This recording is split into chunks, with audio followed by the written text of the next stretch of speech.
Meu nome é Anna Whitmore, tenho 38 anos e sou natural de Charleston, na Carolina do Sul, onde ainda vivo. Sou enfermeira obstétrica, mãe de 2 filhos, e por mais de uma década, vivi com a sensação de ter feito tudo certo. Casei-me jovem, fui ativa na igreja, dediquei-me a ajudar os outros. Mas naquela manhã de setembro, algo inesperado aconteceu. Meu coração simplesmente parou. A cirurgia para a remoção de um cisto benigno no ovário deveria ser simples, algo ambulatorial. Eu não estava nervosa. Lembro de ter brincado com a anestesista enquanto ela ajustava a máscara em meu rosto. Me avisa se eu começar a falar bobagem. Ela sorriu, mas depois tudo desapareceu. Não foi como dormir, foi como ser consumida por um vazio. Um silêncio tão profundo e absoluto que parecia pesar sobre mim. Eu não via, não ouvia, não sentia meu corpo, mas ainda estava lá, eu ainda existia. Essa consciência flutuava até que algo me puxou de repente. Fui engolida por uma força invisível e comecei a cair. Uma queda interminável em um espaço que não era espaço. A escuridão, densa e sufocante como lama, me envolvia. Lá embaixo, ouvi gritos, choros, súplicas, o som da dor sem fim. Meu instinto gritava: volta, volta. Mas não havia como escapar. Eu já estava lá. Quando a queda parou, meus pés tocaram um chão seco e rachado. Estava escuro, mas relâmpagos vermelhos iluminavam o horizonte, como se o céu estivesse doente. Um cheiro de queimado e enxofre impregnava o ar pesado e difícil de respirar. Então percebi que não estava sozinha. Ao meu redor, milhares, milhões de mulheres estavam ajoelhadas, gritando, chorando, presas em buracos, acorrentadas a memórias que se repetiam como filmes torturantes. Algumas delas eram mulheres comuns, outras com roupas de igreja, algumas com aventais, outras segurando retratos de família. Pareciam mães, vizinhas, mulheres que eu poderia ter atendido no hospital. Algumas eu até reconhecia, tias, professoras, uma ex-colega da escola dominical. Que lugar é esse? Sussurrei. Mas eu já sabia. Meu peito se apertava com uma dor que não era física. Era como se a minha alma estivesse sendo esmagada. O inferno. Eu, uma mulher boa, uma mãe dedicada, estava no inferno. Então uma sombra se aproximou. Não tinha forma definida, mas a sua presença era tão pesada que meus joelhos cederam. A dor aumentou. Eu comecei a chorar, a gritar. Por quê? O que eu fiz para merecer isso? O que elas fizeram? Foi então que uma luz suave e dourada apareceu, e por um instante, o tempo pareceu parar. Aquela luz era diferente de tudo o que eu já havia visto. Não cegava, mas iluminava minha alma de forma tão profunda que trouxe um alívio imediato, um toque suave depois de anos de angústia. Quando a luz surgiu, os gritos ao redor diminuíram, como se até o inferno parasse para ouvi-la. De dentro dessa luz, ouvi uma voz. Não era masculina nem feminina, não vinha de fora, mas de dentro de mim, como se ressoasse no meu espírito. Você pediu entendimento. Ele virá. Mas está preparada para ver a verdade? Minha primeira reação foi negar. Meu corpo, ou o que restava dele ali, tremia. A verdade, eu não sabia o que poderia ser. Não entendia nada. Estava cercada por mulheres boas como eu. Eu era boa. Como poderia estar ali? Não é possível que Deus tenha me mandado para cá, eu murmurei. Eu servi, fui fiel, me doei até me esquecer de mim mesma.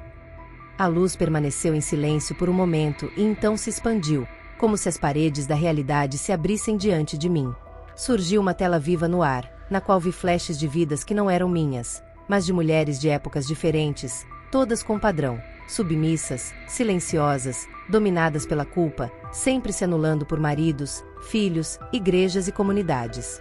Uma mulher dos anos 50, presa em um casamento abusivo, sorrindo enquanto servia o jantar ao homem que a traía.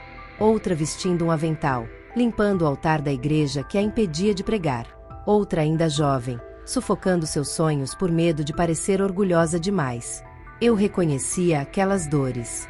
Elas eram familiares, eram minhas. Essas mulheres foram ensinadas a se apagar, a esquecer quem eram, a viver para os outros. E isso me foi revelado. Era pecado. A luz se intensificou, como se me acolhesse em compaixão. A anulação do eu sagrado é uma traição ao espírito que o Criador soprou em cada uma delas. Elas mataram a própria essência, acreditando que isso era virtude. Eu fiquei sem ar. Durante toda a minha vida, acreditei que negar a mim mesma fosse o certo. Pensava que quanto mais eu sofresse em silêncio, mais agradaria a Deus. A dor se tornou minha companheira, e aprendi a obedecer a ela, em vez de buscar a luz. Mas naquele momento, quando caí de joelhos, não foi por força, mas porque algo que nunca tinha considerado se revelou diante de mim. E se a maneira como fomos ensinadas a ser boas fosse, na verdade, aquilo que nos separa da nossa verdade mais profunda, as vozes ao redor voltaram a gritar. Mas agora eu as ouvia de forma diferente. Cada lamento carregava um eco de arrependimento, como se todas ali tivessem se perdido por não terem vivido com mais autenticidade. Olhei para a luz, com o coração dilacerado, e perguntei: se isso é verdade, por que ninguém nos contou? Por que nunca ouvimos isso nas igrejas? Por que não soube disso antes de morrer? A luz começou a se mover, como se me convidasse a seguir. Então venha, você ainda não viu tudo, parecia me chamar. Sem saber se tinha pés ou até mesmo um corpo, eu me movia, atraída por algo que me chamava pelo nome, sem dizer uma única palavra. A escuridão foi recuando, e surgiram paredes, como se eu estivesse entrando em um túnel antigo feito de pedras vivas, que pulsavam como se tivessem um coração. Nas paredes, penduradas como quadros macabros, estavam máscaras, centenas, talvez milhares, de rostos femininos. Algumas sorriam, outras choravam. Havia máscaras de mães, freiras, esposas, missionárias, filhas obedientes, todas pareciam familiares. Toquei uma delas impulsivamente. No momento em que meus dedos a tocaram, fui lançada em uma memória que não era minha. Vi uma mulher chamada Ruth, nos anos 70, diante do espelho, aplicando maquiagem com mãos trêmulas. Seu marido a maltratava, mas ela sorria para todos na igreja, como se estivesse abençoada. Quando se trancava no banheiro para chorar, pedia perdão a Deus por se achar fraca. Ela acreditava que sofrer era seu destino. Voltei ao túnel, ofegante e tomada por um desespero que não conseguia entender. A luz se aproximou e falou dentro de mim. Cada uma dessas máscaras representa uma alma que escolheu esconder sua verdade para agradar aos outros. Elas acreditavam que obedecer cegamente era santidade. Mas o Criador não exige a morte da identidade. Ele a celebra. Senti uma fisgada no peito, e pensei em mim mesma. Quantas vezes calei minha voz para evitar conflitos? Quantas vezes sorri quando queria fugir? Quantas vezes engoli minhas lágrimas, achando que isso me tornava mais pura? A luz me guiou até o fim do corredor, onde havia um espelho, mas ele não mostrava meu reflexo.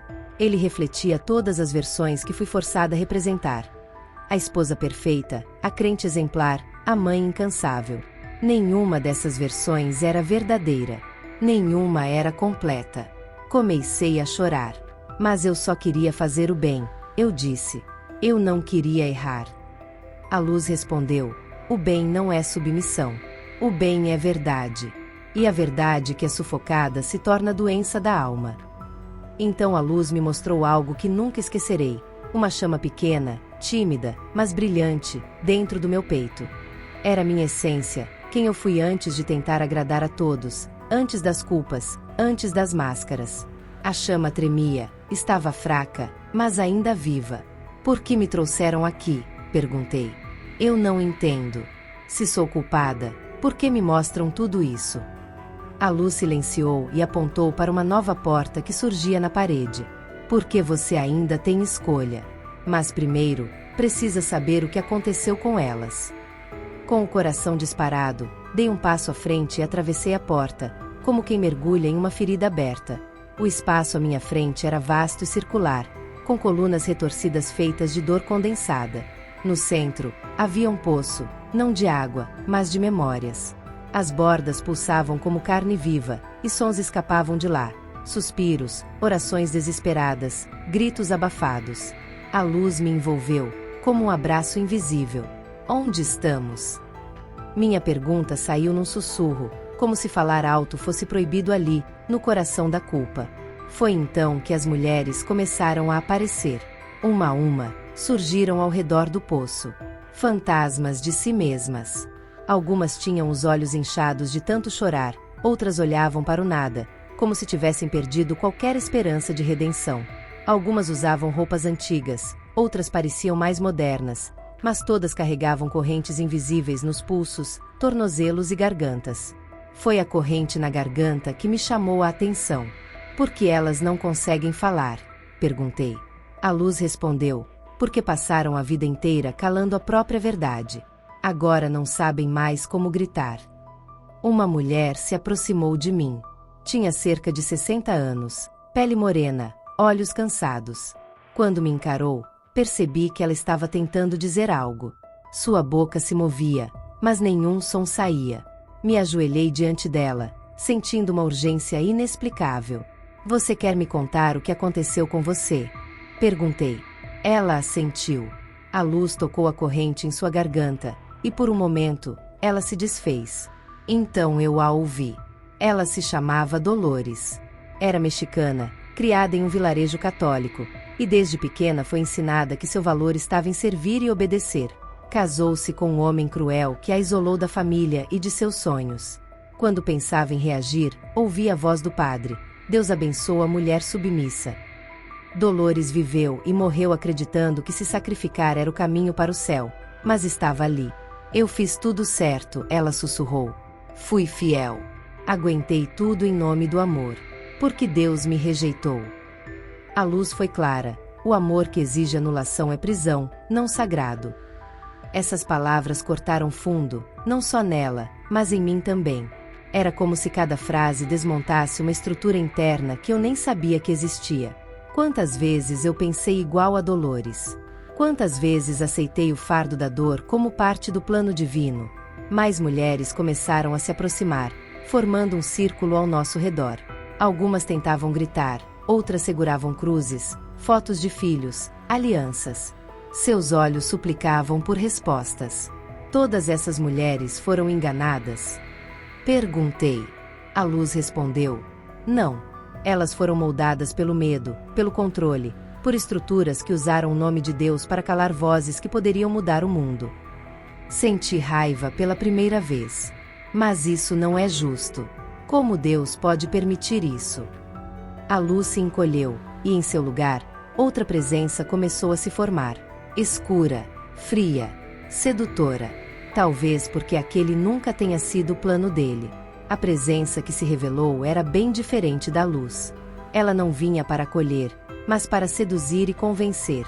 Parecia fumaça viva, serpenteando entre os corpos das mulheres ao redor, sussurrando com uma voz ao mesmo tempo familiar e traiçoeira. Você acha que entendeu alguma coisa, Ana? Meu nome. Ela sabia meu nome. Aquilo me arrepiou por inteiro, e senti meu peito apertar como se fosse esmagado por uma força invisível. Quem é você? Perguntei, tentando manter a calma. A fumaça soltou uma risada oca, sem alegria. Sou o que sempre esteve nos bastidores. Aquele que sussurra boazinha enquanto corta as asas. Aquele que ensina que sacrificar-se é mais nobre do que viver.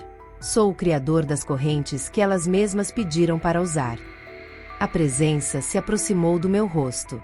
Eu não via olhos nem boca, mas sentia sua essência sondando a minha. Essas mulheres não foram trazidas aqui. Elas vieram sozinhas, disse ela. Eu tremia. Você está dizendo que elas escolheram isso? Claro que escolheram, respondeu a fumaça, com um tom quase divertido. Escolheram não incomodar. Escolheram o silêncio, em vez da verdade. Escolheram obedecer aos moldes em vez da alma. E eu só ofereci a moldura. O resto foi feito pelo mundo, esse civilizado que chamam de moderno. A luz dourada, que até então me acompanhava, surgiu novamente, agora mais intensa, como se quisesse proteger meu espírito. Nesse confronto entre luz e sombra, algo em mim despertou. Mas você as enganou, eu disse, com raiva crescente. Fez parecer que anular a si mesma era o caminho da salvação. A fumaça girou ao meu redor, divertida. Eu não precisei mentir. Só precisei repetir, repetir, repetir, até que acreditassem. Usei as vozes certas. Maridos piedosos, líderes religiosos carismáticos, até mães bem-intencionadas. E elas aceitaram, porque era mais fácil ser amada como mártir do que correr o risco de ser rejeitada como autêntica. Me afastei, nauseada. Cada palavra dela me lembrava de momentos em que, ao longo da minha vida, sufoquei minha raiva, fingi estar bem, pedi desculpas por simplesmente existir de forma intensa. A luz falou dentro de mim. Essa é a verdade que quase ninguém quer ver. A prisão não está do lado de fora, está nas escolhas que fazemos, quando temos medo de ser quem realmente somos. A fumaça começou a se dissipar, mas antes de desaparecer, deixou um último sussurro. E você, Ana, vai continuar fingindo que é boazinha ou vai finalmente existir? Senti o chão tremer sob meus pés. As correntes nas outras mulheres começaram a vibrar, como se algo estivesse mudando. A luz se virou para mim. Você ainda tem tempo, mas precisa decidir. Decidir o quê? Perguntei, assustada. Se vai voltar e viver diferente, ou se vai continuar aqui, como elas. A luz me envolveu com força, como se estivesse me preparando para algo que eu ainda não compreendia. O chão parou de tremer, e uma nova porta apareceu, agora feita inteiramente de espelhos. Cada parte refletia uma versão diferente de mim. Sorridente no altar, exausta na maternidade, submissa no casamento, calada no trabalho. Eu não sabia se queria entrar, mas algo dentro de mim sabia que era inevitável. Esse é o último lugar antes da escolha, disse a voz da luz, mais firme agora, menos consoladora e mais desafiadora. Atravessei a porta. Do outro lado, não havia gritos, nem correntes. Era um campo branco infinito, como se o tempo tivesse parado ali. No centro, havia um espelho maior do que qualquer um que eu já tivesse visto.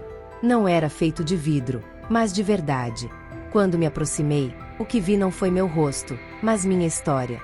Vi minha infância, o momento em que me disseram, menina comportada, não fale alto. Vi minha adolescência, quando abandonei o piano porque achava que aquilo não era coisa de mãe de família. Vi meu casamento, quando engoli as lágrimas depois de ser ignorada por dias. Vi os plantões intermináveis, cuidando de todos menos de mim mesma. Vi as vezes em que orava pedindo a Deus que tirasse de mim o desejo de ser mais. Vi o dia em que entrei na sala de cirurgia vazia, exausta, vivendo uma vida que parecia certa por fora, mas que me corroía por dentro. Caí de joelhos. Eu fiz tudo para ser aceita, eu disse. Chorei tudo para ser vista como boa, correta, obediente. E mesmo assim, estou aqui, no inferno. A luz respondeu, o inferno não é castigo. Ele é um espelho. Ele mostra o que você negou. Ele mostra o que você perdeu. Levantei-me com dificuldade, ainda chorando, e encarei minha própria imagem pela primeira vez. Vi a chama dentro de mim começar a crescer. A mesma que a luz me mostrou antes. Agora ela tremia forte, viva. Então surgiu uma porta atrás de mim, feita de madeira simples, com um brilho suave ao redor. Era a saída. Se eu passar por essa porta, eu volto? Perguntei, com medo. Sim, respondeu a luz. Mas não como antes. Se voltar, tem que escolher viver com a verdade, mesmo que isso te custe tudo o que acreditava ser certo. Olhei para trás, vi Dolores, vi as outras mulheres. Algumas me olhavam com esperança, outras com inveja, outras com desespero. E elas? Perguntei. Cada alma tem seu tempo. Algumas já escolheram, outras ainda não conseguem. Mas você está no limiar. Coloquei a mão na maçaneta, mas hesitei. E se eu não souber como viver diferente? Então aprenda. Reaprenda. Se reconstrua. Essa é a nova fé. Fechei os olhos e atravessei a porta. Abri os olhos com um susto, como quem emerge de um afogamento.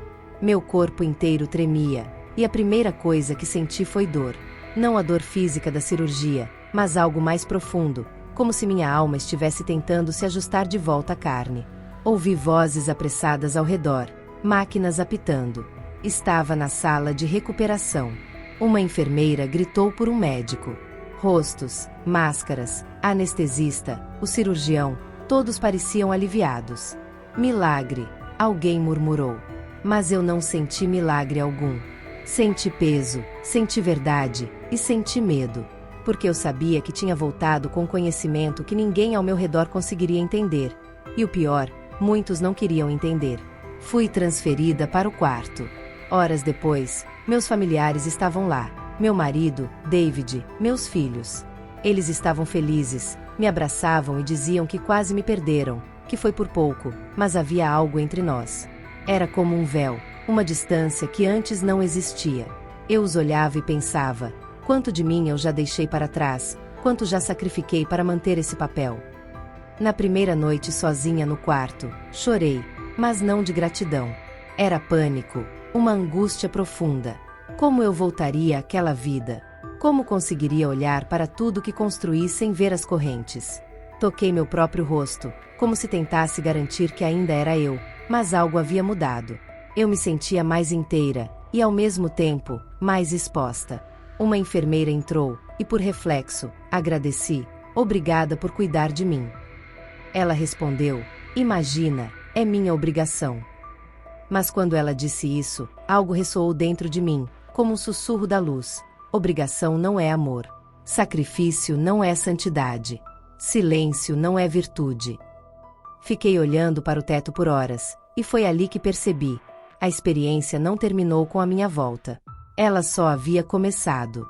No dia seguinte, o capelão do hospital me visitou. Ele era um homem gentil, com voz calma, e perguntou se eu gostaria de fazer uma oração de agradecimento. Eu aceitei, mas quando ele falou sobre o propósito divino, algo se agitava dentro de mim. Antes que percebesse, eu o interrompi.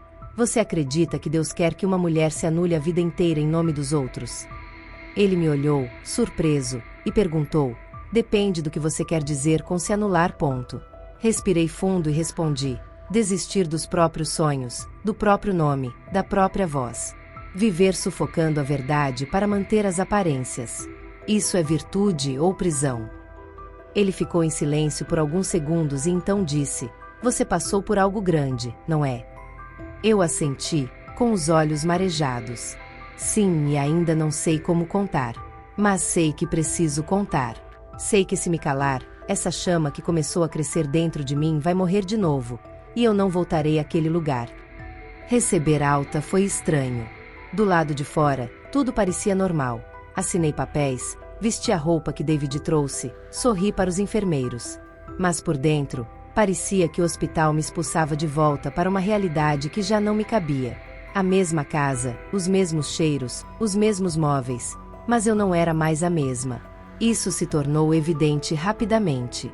No primeiro jantar em família, David agradeceu a Deus pela minha vida, com as crianças de olhos fechados. Quando ele terminou, me olhou e disse, agora é só descansar e voltar a ser a Ana de sempre. A frase martelou na minha cabeça. A Ana de sempre. Era o mesmo tom que ouvi tantas vezes na infância. Comporte-se. Não exagere. Não fale tão alto. Não sonhe tão grande. Mas agora eu não conseguia mais aceitar. Dias depois, na igreja, aconteceu o inevitável. O pastor me chamou para dar um breve testemunho. As pessoas estavam sorrindo, esperando ouvir sobre o milagre. Subi ao púlpito, com as mãos suadas e o coração acelerado. Olhei para aquelas pessoas, muitas delas mulheres como eu, fiéis, gentis, mas apagadas. E disse, não vim falar sobre milagre, mas sobre o inferno. Contei o que vi, mulheres acorrentadas, o motivo de estarem ali, o silêncio que as prendia, a negação de si mesmas, a fé transformada em prisão, e a verdade escondida por trás da máscara de ser boa. No início, todos ouviram em silêncio, depois veio o desconforto. Algumas desviavam o olhar, outras sussurravam. Quando terminei, o pastor subiu imediatamente e tentou suavizar tudo. Disse que eu ainda estava emocional, em recuperação, que experiências de quase morte podiam ser enganosas. Mas eu vi nos olhos de algumas mulheres. Eu vi que elas entenderam. David não disse nada no caminho de volta para casa. Só no dia seguinte, durante o café, ele soltou. Você precisa parar de dizer essas coisas, Ana. Vai acabar confundindo as pessoas. Olhei para ele, e com a maior calma que consegui reunir, disse, talvez elas precisem se confundir para finalmente acordarem. Ele ficou em silêncio, mas havia algo novo em seu olhar. Medo, raiva, insegurança. Naquela noite, me tranquei no banheiro e me encarei no espelho. Pela primeira vez em anos, vi a chama viva crescer dentro de mim. Junto com ela, veio a certeza, Viver com verdade me faria perder muitas coisas. A aprovação dos outros, a falsa paz, a ideia de ser boa. Mas o preço de não viver com verdade era o inferno. Literalmente. Encostei a testa no espelho e sussurrei: eu não vou voltar para lá, nem que eu tenha que morrer de novo. O tempo passou. Não muito, mas o suficiente para perceber que minha vida antiga estava desmoronando. Perdi amizades. Algumas mulheres da igreja começaram a me evitar pelos corredores, outras trocavam de calçada. Ouvi algumas pessoas dizerem que eu tinha sido tocada por algo maligno durante minha experiência de quase morte, que a verdadeira fé não contradizia os ensinamentos da submissão. David passou a dormir no sofá. Ele dizia que não me reconhecia mais. Eu também não me reconhecia, e sinceramente, eu não queria mais me reconhecer naquela versão antiga de mim. Comecei a escrever. As memórias vinham em ondas. O inferno, as mulheres acorrentadas, a fumaça que falava como um velho amigo, a luz que me mostrou a chama dentro de mim. Passei a me lembrar não só da experiência, mas também da minha vida, de como fui me perdendo, pedaço por pedaço. Me dei conta de quantas vezes sorri enquanto morria por dentro, de quantas palavras engoli, quantos sonhos abandonei, quantas vezes pedi desculpas por existir de maneira intensa. Um dia tive um impulso. Fui até o sótão e vasculhei caixas antigas. Encontrei um caderno meu de adolescência. Nele havia poemas, desenhos, planos de ser artista, algo que minha mãe rasgou com os olhos e disse: você vai ser esposa, mãe, mulher de Deus. Isso aí é vaidade. Senti raiva, mas mais do que isso, senti luto. Ali estavam pedaços de mim que foram enterrados vivas. Desci com aquele caderno e fui até o quintal. Peguei uma caixa de papelão, coloquei dentro tudo que representava Ana moldada. O avental de igreja, os broches de esposa modelo, a primeira Bíblia com anotações que não eram minhas, mas de outros dizendo que eu deveria sentir. Então risquei um fósforo. As chamas dançaram rápido, famintas. Enquanto tudo queimava, senti algo queimando dentro de mim também. A culpa, o medo, o peso de ter que agradar o tempo todo. Eu chorei, mas não foi um choro de desespero. Foi um choro de libertação. Naquela mesma noite, fiz algo ainda mais ousado. Escrevi um texto sobre minha experiência e postei em um grupo de mulheres cristãs online. Não como uma denúncia, mas como um pedido. Vocês ainda lembram quem eram antes de se moldarem ao que os outros queriam que fossem? No dia seguinte, acordei com centenas de mensagens. Muitas de apoio, outras de fúria. Mas entre todas, havia confissões. Eu também morri por dentro e ninguém viu. Tenho medo de ser eu mesma até hoje. Vi algo parecido, mas nunca contei para ninguém. Senti um arrepio. Não era só sobre mim. Nunca foi. Aquelas mulheres do inferno ainda existiam, vivendo sorridentes e morrendo caladas. E talvez, só talvez, eu tivesse voltado para ajudá-las a reacender sua própria chama. Hoje faz exatamente 1 ano desde a cirurgia, desde a parada cardíaca, desde o inferno, desde o reencontro com minha alma. Muita coisa mudou. David e eu nos separamos. Foi doloroso, mas pacífico, como se soubéssemos, no fundo, que aquela versão de mim que ele amava já não existia mais. Meus filhos ainda me olham com olhos de dúvida, tentando entender a mãe que voltou daquele hospital. Mas aos poucos, estão conhecendo a mulher que sempre existiu por trás das máscaras. Voltei a trabalhar, mas agora sob minhas próprias condições. Diminuí os plantões e criei um grupo de apoio para mulheres que carregam culpa, silêncio, espiritualidade ferida. O nome do grupo é A Voz que Voltou. No começo, éramos 5. Hoje somos quase 300. Não prego verdades, não ofereço respostas prontas, mas conto minha história. Com todas as sombras, com toda a luz, com toda a confusão. Falo sobre o inferno que parecia eterno e sobre a presença que me disse que submissão não é santidade. Algumas choram, outras se calam, mas muitas começam a lembrar da menina que amava cantar e foi chamada de barulhenta, da jovem que queria estudar longe, mas ficou por respeito ao pai, da mulher que suportou o insuportável, achando que isso era amar. E a chama começa a reaparecer em cada uma delas. Às vezes ainda sonho com aquela escuridão. A fumaça volta, tenta sussurrar de novo. Seja boazinha. Volte para o seu lugar de sempre. Sorria e obedeça. Mas agora eu tenho uma resposta. Eu olho para dentro e vejo a chama acesa. Vejo as correntes partidas. Vejo a voz que voltou comigo, e ela diz: não volto nunca mais, porque agora eu sei. Sei que o inferno não é feito só de pecados grotescos, mas de vidas não vividas, de almas caladas, de luzes escondidas. Sei que o Deus verdadeiro não me quer apagada. Ele me quer inteira, firme, brilhante. Ele me quer viva. Hoje cada palavra que escrevo, cada mulher que abraço, cada verdade que compartilho é uma pequena libertação. Por mim, por Dolores, por todas aquelas que ainda estão no corredor das máscaras. E se você chegou até aqui, talvez essa história não seja só minha. Talvez seja também a sua. A chama tentando voltar a brilhar. Talvez você também tenha uma escolha a fazer. Porque o inferno não começa depois da morte. Ele começa no dia em que você para de ser você. Mas o céu começa quando você volta. E agora eu voltei. Inteira. E agora eu voltei.